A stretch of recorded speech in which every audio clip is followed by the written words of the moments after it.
Welcome back to our channel, where we delve into the most convoluted and insane plot twists of your favorite TV shows.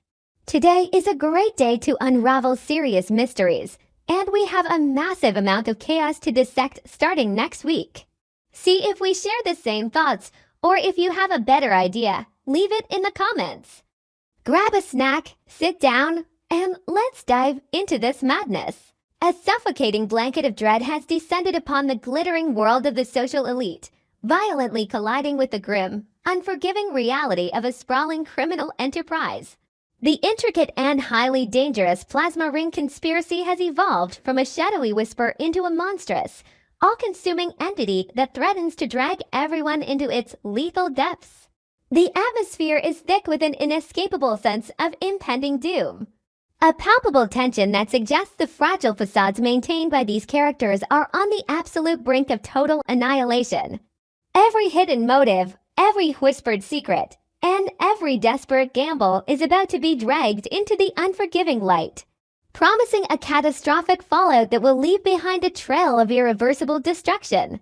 Okay, I have been thinking about this upcoming week, specifically the events from May 18th to the 22nd, and my brain is just spinning completely out of control. Basically, the whole situation with the plasma ring storyline is reaching this massive, explosive climax, and I am sitting here trying to connect the dots, but the dots are constantly moving. This is what has been bothering me. How does the Cotillion chaos intersect with the underground plasma trafficking? Wait, actually, let me back up. I need to start with Grayson because his behavior is just screaming red flags right now. Grayson is terrified. I mean, we have seen him nervous before, but this is entirely different. This is a deep, paralyzing, existential dread. He aggressively hands over these seemingly crucial documents to Ashley, essentially begging her to hold on to them just in case something terrible happens to him. Ashley is understandably freaking out, demanding to know what is going on and why he is acting like a dead man walking, but Grayson is just projecting pure fear. Why, Ashley? What is in those files? I feel like those documents are the absolute key to the entire illegal operation. Maybe they are encrypted ledgers or shipping manifests for the stolen plasma. Or maybe not. I don't know. But the sheer panic in Grayson's eyes tells me that he knows he has crossed a point of no return. He has unleashed his potential for self-destruction, and now he cannot resolve the difficulties he created. No, hold on a minute. I should have mentioned the free clinic situation first, because that sets the stage for Grayson's utter panic. At the clinic, we have this incredibly tense, suffocating standoff between Derek and Grayson. Derek is the director, and he is absolutely refusing to let Grayson pass. He is standing his ground like a brick wall, and Grayson is desperately demanding that Derek get out of his way. The secret war happening in the fluorescent-lit hallways of this clinic is palpable. Derek knows something is incredibly wrong. He has clocked Grayson's shady behavior from day one, and he is not the type to just sit back and let illicit activities happen under his roof. But the twist here is Leia. Leia is the one who deliberately went over Derek's head to bring Grayson into the clinic. She needs Grayson there specifically to retrieve the plasma ring. Wait, why does she need Grayson for that? Is the ring locked in some sort of biometric safe that only the lab tech can access? Strange, really strange. The whole thing is strange. Leia is manipulating the entire administrative structure of the clinic just to get her hands on this one piece of evidence, which shows exactly how desperate she is getting. She is creating intense conflict just by her mere presence in the background.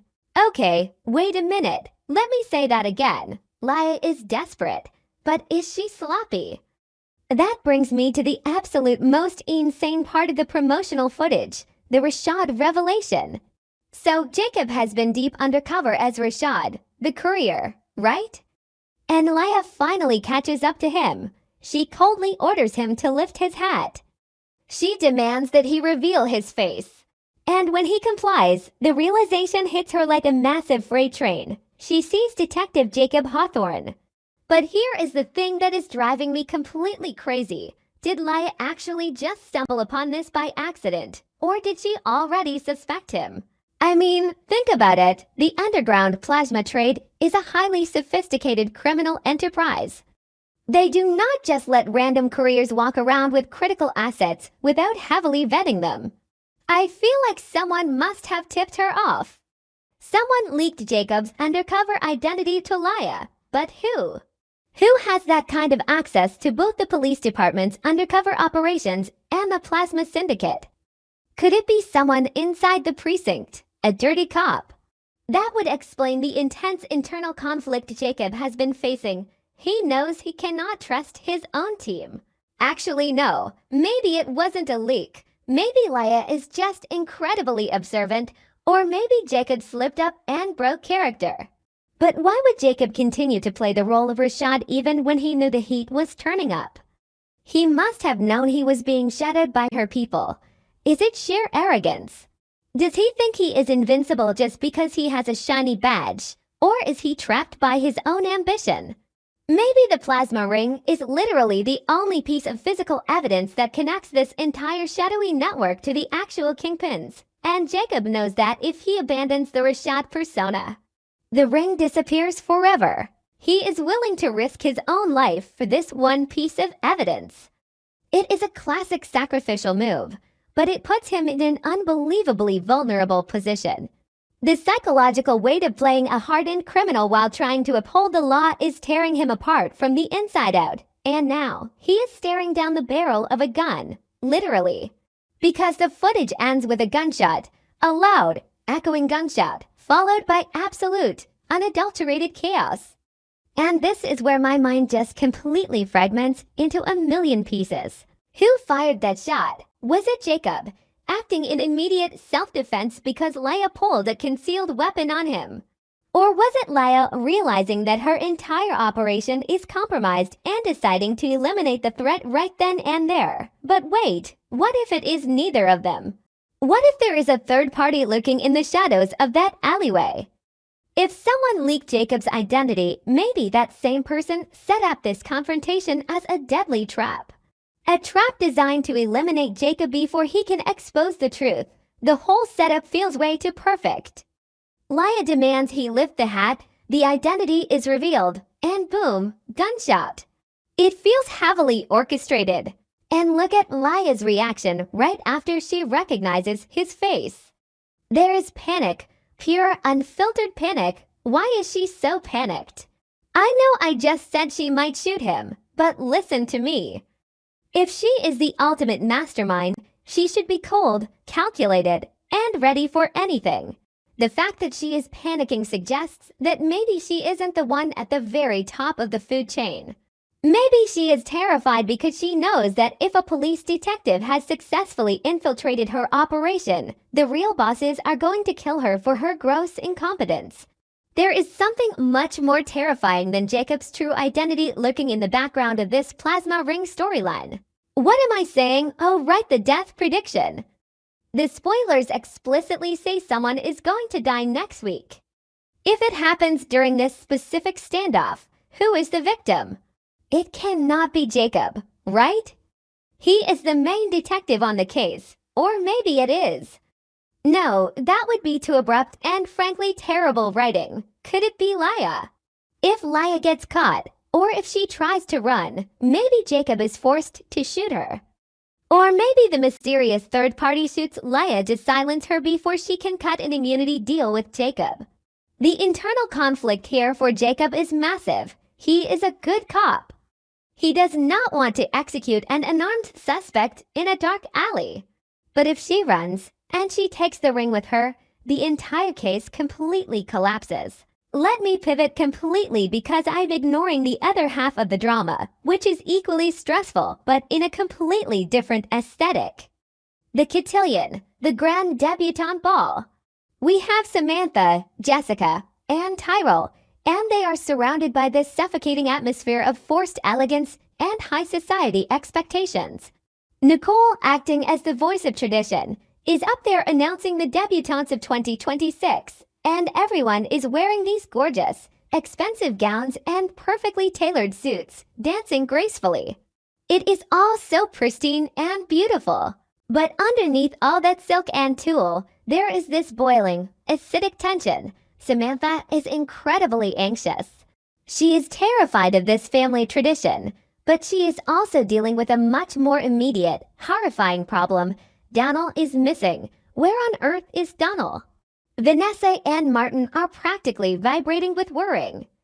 Vanessa is frantically talking about how Darnell's phone just keeps ringing, and Deanna is not answering either. Wait, Darnell and Donald, is it the same person, or are they brothers? The notes mention Donald is missing, but Vanessa explicitly says Darnell's phone. Anyway, the main point is... Wait, what is the main point? The main point is that a key figure for the Cotillion is completely Mia right as the event is starting. Samantha is desperately asking Tyrell and Jessica what she is supposed to do. The show must go on, but how can it when the entire foundation is falling apart? I have this terrible, sinking feeling that the Cotillion and the Plasma Ring storyline are going to collide in the worst possible way. Okay, let me put on my analytical hat for a second.